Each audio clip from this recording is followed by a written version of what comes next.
Hey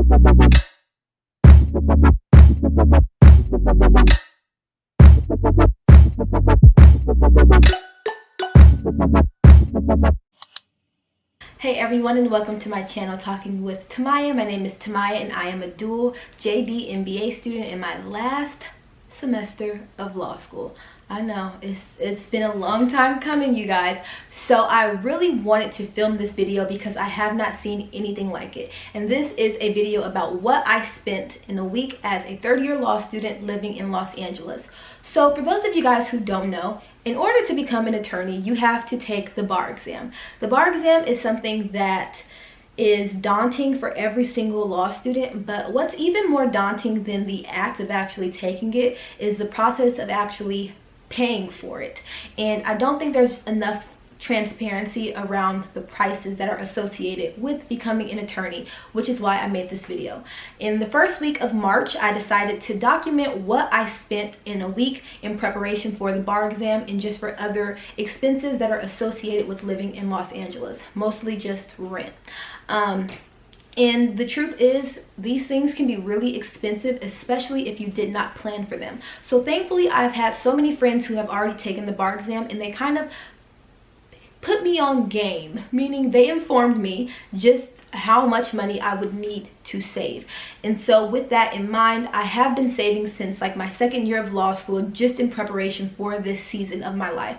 Now, there are some unexpected expenses that came up, which I will discuss in this video. But all in all, I feel as though I was prepared for this time in my life, and I can thankfully say that I did my part because I was informed.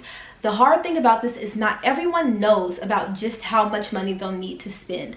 Additionally, I did not have to pay for a bar prep course. So if you don't know, to prepare for the bar, most people use a bar prep company. So most of you guys probably know, if you watch my YouTube videos, I am a student rep for Barbary, which is the leading bar prep company. So with being a student rep, I did not have to pay for the bar prep course. However, I still want you guys to be aware about how much it costs to take a bar prep course, because those prices are expensive as well. So first, I'm going to just get into what I spent that week, starting with bar registration.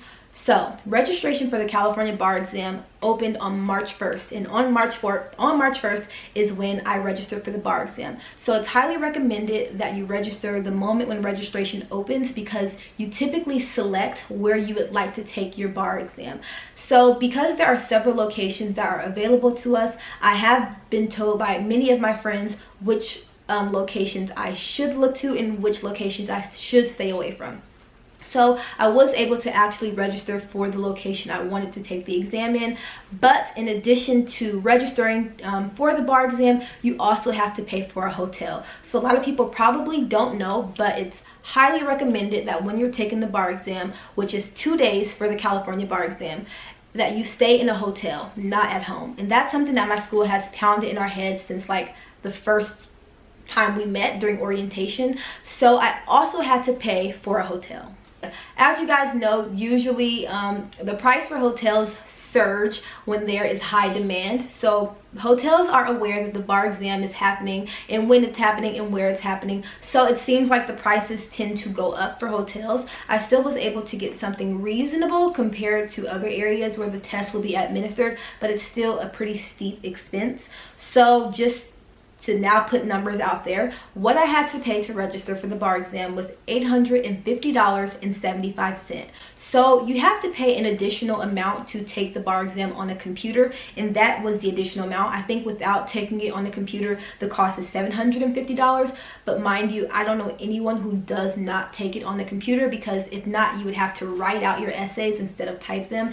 And let's be honest, who's doing that? So the total to register was $850.75. So for the hotel, I got a hotel for 2 nights because, like I said, the bar exam is for 2 days, and the cost of the hotel is $316.76. So I do want to say that with it currently being a pandemic, I don't know if the California bar exam will be rescheduled. Other states have canceled their July bar exam and rescheduled, or will be offering another bar exam in September. California has not done that yet, so as of now, this is what's in place. In the event that they do cancel or reschedule, the cost will go to the new date. And I have insurance for the hotel room, so I'll be able to reschedule that as well.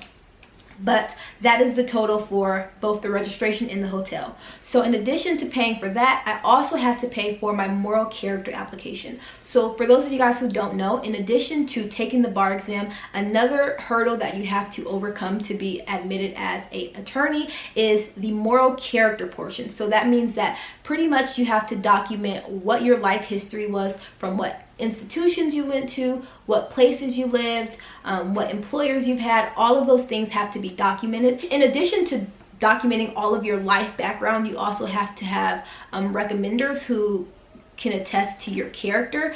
So that's another hurdle that you do have to overcome, and that is also something that you have to plan for financially. So the same week that I registered for the bar exam and purchased and paid for the hotel, I also had to pay for my moral character application to be submitted, and the total for that was $564.78. So those are just the bar expenses that I had to pay for that week. Thankfully, of course, I told you guys that I did plan for this. I was aware of this, but a lot of people are not. So that is really the purpose of this video. And in total, that is $1,732. So that's $1,700. And that is not in addition to a bar prep course, because I do have that for free. But just for clarity, the current price for a Barbary bar prep course is close to $3,000. It's listed right now as $2,895 for the bar review course. And I thankfully, like I said, I did not have to pay that, but that is pretty much on average of what you would pay for a bar review course, maybe a few $100s cheaper. The leading bar review companies are Barbary and Themis, so students typically decide between those two. From what I've been told, Themis tends to have cheaper prices. I haven't checked their prices, so you can check that if that's something that you're interested in. But as of now, Barbary is listed as $2,895. I know that at my school we offer a public interest discount for a little less than $2,000 for students who have worked in public interest or are interested in public interest. So that's a very big reduction. So I would recommend looking into that if you are in California looking for the public interest payment option. And from what I know, they're pretty lenient with offering that to students, so I would definitely look into that, because that's $3,000 for a course. And I also did not mention that the standard or the norm for bar prep is that you do not work. That is what is pushed into your head as a law student. You do not have a job during bar prep. Bar prep lasts for about 8 to 10 weeks. So during that time, you need to have enough money to take care of yourself and also study for the bar, because it is not realistic for you to study 8 to 12 hours a day and also have a job. So that is what I spent just for the bar. Now, in addition to that, I also have to pay rent on March 1st. And this is also about just being someone who lives in Los Angeles, California. Here, the cost of living is a lot higher than a lot of other states. So I do pay a substantial amount of money for rent. I currently live in a 1-bedroom unit. The total monthly rent is $1,600, and I live with my boyfriend, so we split that in half. So that means that in addition to paying the $850 plus the $316.76, I also had to pay $800 for rent. So another expense that I actually had to pay this week that I really didn't plan for is having my car serviced. But I had to have my car serviced, and I have been putting it off for a really long time, but it kind of got to the point where I just needed it to be done. And the total I paid for that was $120.24. So in total, all of these purchases, including my car being serviced and rent, I paid a total of $2,652 that week. Now, I want to talk about finances and pretty much how students come to afford this. I've gotten so many questions, honestly, throughout the years about how can a first-year law student go through law school without having a job. And so I want to first talk about financial aid. Financial aid is an option. A lot of people don't really talk about that, but financial aid at the law school level is, I believe, a lot more money than you would get at the undergraduate level. Several people who I know get financial aid that covers all of their living expenses and also helps them cover tuition. So I do want to say that that is an option, so definitely don't rule that out. But additionally, scholarships are very helpful. I was awarded 2 scholarships as a third-year law student to help me cover my expenses for the bar exam and also living expenses during bar prep, so I did not have to work. So I do recommend that once you get into your third year of law school, or even just as a law student in general, apply to however many scholarships you can, because that money can be really helpful and really save you a lot of headache when you are in this stage of your legal career. So I also have a scholarship for law school and a scholarship for business school, which helps with a substantial amount of my tuition. But like most students, financial aid, scholarships, and really saving money is what kind of helps get you through. Also living below your means. I also want to address that in terms of living expenses, if you're someone who lives in a more expensive state, a lot of times the financial aid will accommodate you for that. So they'll give you enough money for living expenses that would cover you living in whatever state it is that you live in. But understand that with financial aid, those are student loans, meaning it's not money that's a gift to you, it's money that you do have to pay back in the future. So do keep that in mind.